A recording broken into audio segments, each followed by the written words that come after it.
हम अपने फ्लैट से ऊपर से नीचे आ गए हैं और रेडी हो गए हैं चलने के लिए। सोसाइटी से निकलते हैं गाइज और चलते हैं अपनी बहन को सरप्राइज देने चेन्नई के लिए। मतलब उनको पता नहीं है कि मैं चेन्नई आ रहा हूँ, उनको बताया था क्योंकि दिल्ली से चेन्नई काफी ज्यादा दूर भी है, लेकिन हम इस रक्षाबंधन में अब चेन्नई चल रहे हैं। भाई और बहन भले ही कितनी दूरी पर हो, लेकिन हमारे हिंदू धर्म में रक्षाबंधन ना मनाया जाए तो ये असंभव है। दूरियां मायने नहीं रखती है रक्षाबंधन के लिए। दीदी को पता है कि हम नहीं आ रहे हैं, लेकिन हम उनको सरप्राइज देंगे पहुंचकर। हम आ गए हैं न्यू दिल्ली रेलवे स्टेशन और हम जिस ट्रेन से जाने वाले हैं वो है तमिलनाडु एक्सप्रेस, जिसका नंबर है 12622 और हम इसमें बुक कराए हैं फर्स्ट एसी कॉपे रूम।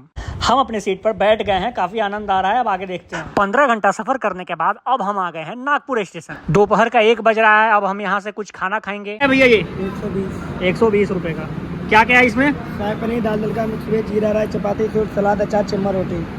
वाह, चलो पैक कर दो। गैज ये इतने कम में ये मिल रहा है 120 रुपए में, बहुत कुछ है इसमें। तो गैज 120 रुपए में आपको ये मिल रहा है, क्या चाहिए। अंदर के खाने से अच्छा तो मुझे ये लग रहा है।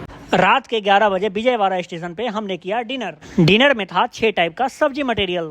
फाइनली 33 घंटा सफर करने के बाद आप पीछे देख सकते हैं doctor MG Ramachandran central railway station Chennai पहुंच चुके हैं। अब यहाँ से दीदी के फ्लाइट पे चलते हैं। सबवे जाना होगा और सबवे से पार्क स्टेशन के थ्रू फ्लाइट चलना पड़ेगा।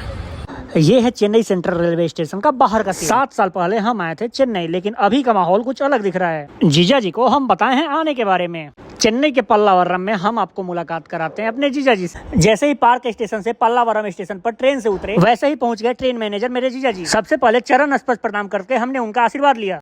फिर हम साथ में पल्लावरम स्थित फ्लाइट के लिए निकल गए। जीजा जी को पहले ही अंदर भेजकर अब हम बेल बजाते हैं। पहले देखते हैं पहले गेट पे कौन आता है, दीदी या फिर मेरी भांजी क्रिसा। और मेरी दीदी का रिएक्शन देखने लायक होगा, इसीलिए हम कैमरा को ऑन किए हुए हैं। अभी तक कोई आया नहीं। एक बार और बेल बजाते हैं, देखते हैं फिर कौन आता है। कोई आया नहीं अभी तक, दूसरी बार बजा रहा हूँ।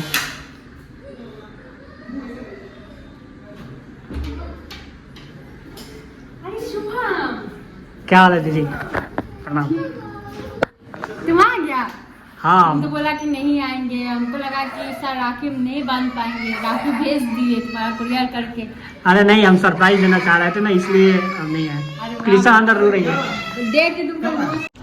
अब समय आ गया ब्लेसिंग गैदर करने का। सबसे पहले दीदी मस्तक पर तिलक लगाई। तिलक लगाना मंगल का प्रतीक होता है। तिलक के ऊपर लगाए जाने वाले चावल के दाने शुद्धता का प्रतीक होता है। बहन के द्वारा तिलक पर चावल इसलिए लगाए जाते हैं ताकि भाई के पास जो भी नकारात्मक ऊर्जा है वो खत्म हो सके। फिर दीदी सिल्वर से बनी रक्षा सूत्र निकाली। राखी भाई को लंबी उम्र और खुशहाली प्रदान करता है। साथ ही भाई के स्वास्थ्य व जीवन में सफल होने की कामना कलाई पर राखी बांधने मात्र से हो जाती है। प्रकृति के द्वारा ये वरदान देने की शक्ति केवल बहनों को प्राप्त है। राखी में 3 गांठ लगाना बेहद शुभ होता है, क्योंकि इन तीनों गांठों का संबंध सीधे त्रिदेव से है, अर्थात ब्रह्मा विष्णु महेश जी से। इसलिए राखी बांधते समय पहली गांठ भाई के लंबी उम्र के लिए होती है, दूसरी गांठ स्वयं की लंबी उम्र के लिए होती है और तीसरी गांठ भाई बहन के रिश्तों में प्यार और मिठास के लिए होता है। इसलिए इसको बांधने के बाद बहन अपने भाई को मिठाई खिलाती है। अब आपको बताते हैं कि आरती क्यों दिखाया जाता है। आरती का अर्थ होता है भगवान को याद करना और उनके प्रति आदर भाव प्रकट करना, ईश्वर का स्मरण करना और उनका गुणगान करना। अब जब इतना कुछ बहन अपने भाई के लिए करेगी, इतना ज्यादा कामना करेगी, तो भाई का तो फर्ज बनता है कि कम से कम उसको उपहार दे जरूर। साथ ही भाई आशीर्वाद देकर या लेकर अपनी बहन का रक्षा का संकल्प लेता है। भाई बहन को कितना भी बड़ा उपहार देते, लेकिन बहन के आशीर्वाद रूपी ऋण को कभी चुकता नहीं कर सकता। आपको ये अटूट बंधन का ब्लॉग कैसा लगा हमें कमेंट करके जरूर बताइएगा। जय श्री राम।